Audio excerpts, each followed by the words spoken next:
আপনি যদি বাংলাদেশের প্রধানমন্ত্রী হতেন কি করতেন?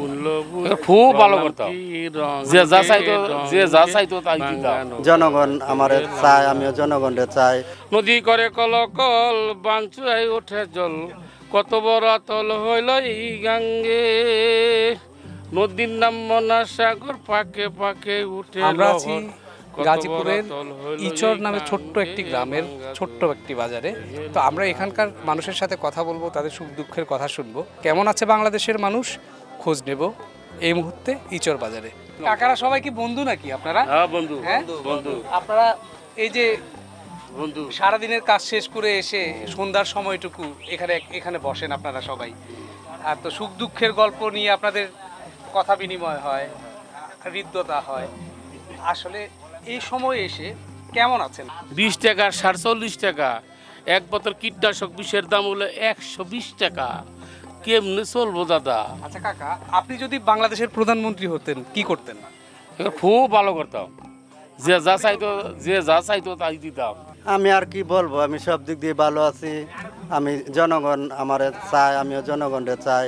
আমার ঈশ্বর মদিপাড়ার লোক অনেক ভালো, আমার অনেক সম্মান করে। তারপর আমি মাঝে মাঝে আসা কালেকশন করি। আর আমাদের প্রধানমন্ত্রীকেও আমাদের জন্য অনেক কিছু করছে। আগে ভোটার ছিলাম না, এখন ভোটার হয়েছি। তারপরে সব জায়গায় যাইতে পারি।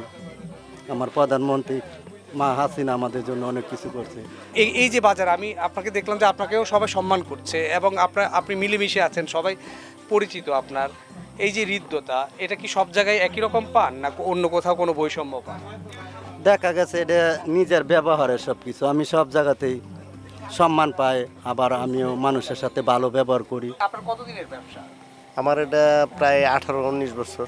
ভোগান্তি মনে করেন গরমে পোলাপানের লেখাপড়ার সমস্যা হয়, তারপর আপনার নিজেরা দোকানদারি করতে কষ্ট হয়।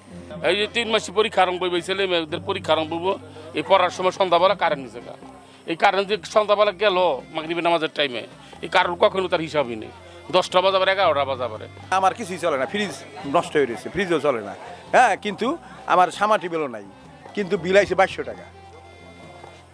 আমি গিয়া তক্ক বিতর্ক করে পরে আইসা পড়ছি, বিল দেয়নি। এটা নিয়ে ওনারা কি কোনো সন্তোষজনক উত্তর আপনাকে? আমরা দেখতেছি কি করা যায়, এইটুকুই, আর কিছু বলা নাই।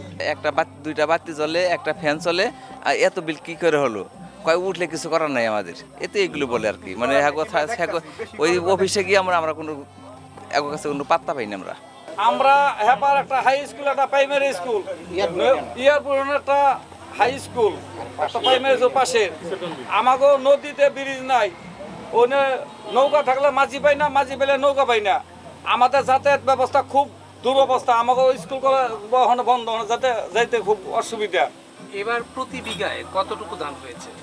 ধান হয়েছে 20-22 মণ ধান হয়েছে বিঘাতে। হইলে কি এইটা খরচ আছে 12,000-14,000 টাকা এক বিঘা জমিন কাইডা ঘরে আইনা তুলতে। আমার তো ক্ষেত করছি 5 বিঘা, আমার 80,000 টাকা খরচ হয়েছে ক্ষেত করতে। অনেক ক্ষেত কাইটে আনতে আর মজুরি দিতে আমার এই দূরি খাইয়া খোঁজা ক্ষেত কোটা কাটাইলাম 50,000, 50,000-80,000 কত হয়েছে? 1,30,000 ধান পাইছি আমি 100 মণ, ধান বেচছি আমি 700 টাকা মণ। 1,30,000 টাকা খরচ করে আমি 100 মণ ধান পাইছি, আমি 700 টাকা মণ ধান পাইছি। 700 টাকা মণ 100 মণ ধানের দাম কত? তাইলে কত টাকা লাভ হয়েছে, কত টাকা লস হয়েছে, একটু হিসাব করে দেখেন। কৃষি অধিদপ্তরে যারা আছেন তারা কি এখানে এসে পরামর্শ দিচ্ছেন? না, কেউ আসে না, কে কারে দেখে। 30 বছরের মধ্যে আমি 100 টাকা সারও পাই না, কীটনাশকও পাই না। একটা মনে করেন যে অফিসার কৃষি গবেষণা কয় না আপনি এইভাবে কৃষক কাজ করেন, এই পরামর্শ, কোনো পরামর্শ দেয় নাই। অনেক বছর ধরে কৃষিকাজ করি, আমরা কোন আয় উন্নতি পাইতেছি। ডিজেলের দাম 120 টাকা লিটার, যেই ডিজেল আছিল 20 টাকা 22 টাকা। 1 লিটার মোবিলের দাম হয়েছে 400 টাকা। আমরা কী দিয়ে কী করি? 1 কেজি সারের দাম 40 থেকে 35 টাকা। আমরা কোনোটাই লাভ পাইতেছি না। আর যেই বীজ আপনারা দিতেছেন প্যাকেটে, শাকসবজির বীজ 10 গ্রাম শাকসবজির বীজ দিয়ে আপনারা দাম নেন 150 টাকা। ধনিয়ার দাম নেন আপনারা 800 টাকা কেজি। এটা বলে আপনার প্যাকেটে রেট করা। আমরা কোনো জিনিস কিনা সুখ পাইতেছি না। আর যে কোনো বীজ ফালাই 4 আনা গজায় 12 আনা মার যায়। বেশি যদি ঠিক মতো ধান হয় তাহলে আমাদের চাল কিনতে হয় না, আর যদি ধান কম হয় তো চাল কিনতে হয়। ওই শাকসবজি করি বেচা, এটা আমার চলে না। 1 কেজি সয়াবিন তেল কিনবার লাগে 200 টাকা। আর যদি কোনো সময় 1 টাকা 2 টাকা বাড়ে, তাই সরকার বলে যে না দাম কমে গেছে। আমরা তো বাজারে গিয়ে দাম কম পাই না। 1 কেজি পেঁয়াজ কিনতে লাগে আমাকে 80 টাকা, একটা পোলট্রি মুরগি কিনতে গেলে লাগে 500 টাকা, 210 টাকা, 20 টাকা কেজি একটা পোলট্রি মুরগি। এগুলো কি খাওয়ার উপযুক্ত? আমাকে তো মানুষ খাইতে পারে? এটা খাইতে পারে বড় লোকেরা। আপনারা সিনিয়র সিটিজেন, মুরব্বীরা হয়েও সবাই মুরব্বী, একসাথে বাচ্চা সবাই দেখছি এই গ্রামে একটা সবাই হৃদ্যতা, সবার মধ্যে একটা সুন্দর সম্পর্ক, যেটা আমরা শহরে যন্ত্রকলের মধ্যে পাই না। এটা আমাদের ভিতরে অনেকের সঙ্গে অনেকের আত্মীয়তা আছে, এটা বাঙাল কথা না। আমার মেয়ে অমুক জায়গায় বিয়ে দিছি, আবার তার ছেলে আমার মেয়ের সাথে বিয়ে হয়েছে, এরকম ঘটনা আছে এখানে, যার জন্য আমরা এটা গভীরভাবে সম্পর্ক রাখি, মানে যাতে সমস্যা না দেখা দেয়। দরকার বলে নিজে ক্ষতিপূরণ কিছু দেই, আবার তারা আমার ক্ষতি দেখে, আশা আকাঙ্ক্ষা দেখে, কোনো ঠেকলে পরে বিপদ আপদে আসে আর দাঁড়ায় আইসা কি সমস্যা দেখা দেয়, এইভাবে আমি বিলা থাকি। একটু আগে শুনছিলাম যে আপনি একটা গান গাচ্ছিলেন। হ্যাঁ। খালেক দেওয়ানের। আপনি একটু শোনাবেন নাকি গান? হ্যাঁ, শোনামু নাকি? শোনান না। আমি কি গান গামু?